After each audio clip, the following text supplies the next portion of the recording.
This year was a big one for us at Resolve. First, we changed our name and broadened our mission. With peace talks collapsed and the LRA's brutal atrocities and mass abductions expanding into new parts of Central Africa, Resolve Uganda became Resolve, with a mission to see peace throughout all areas affected by the crisis. And fueled by the commitment of our supporters around the country, we made serious progress in pursuing that mission.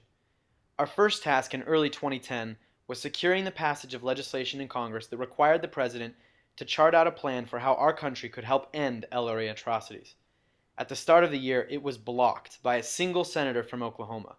But instead of giving in, we went directly to the streets of Oklahoma City, empowered by the commitment of dozens of activists who refused to leave the sidewalk outside the senator's office until he allowed the bill to pass. After 12 days in the freezing cold, the senator relented and we won. The bill passed the Senate and then the House with unanimous support. In fact, because of the campaigns we organized with our partners and the hundreds of lobby meetings our advocates conducted, the bill became the most widely supported piece of Africa-related legislation in recent history. Because of that, on May 24th, we were invited to the White House to watch as President Barack Obama signed the bill into law. It was a pretty epic experience, and naturally we told everyone we knew as soon as we left the building. But that moment of optimism has to be translated into real benefits for people being targeted by the LRA. According to the law, the President had 6 months to create his strategy to address LRA atrocities and help affected communities recover.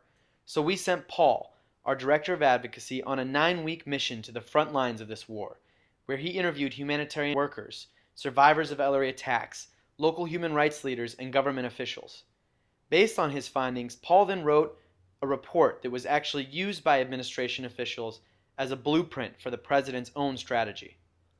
At the same time, we asked our network of advocates as well as our champions in Congress to make a pledge to read that strategy themselves, so that we could all work together to see it implemented. And the day before Thanksgiving, when the President released his strategy, they followed through. It's been an amazing year. Dozens of news outlets covered our work and our analysis for what needs to happen next.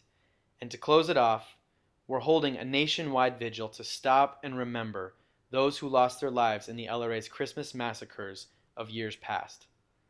In the new year, we'll be launching a cutting-edge crisis mapping tool with our friends at Invisible Children, organizing new campaigns to get Congress and the administration to implement the President's strategy, and much more. We look forward to standing with you, Resolve for Peace, next year and for as long as it takes to succeed.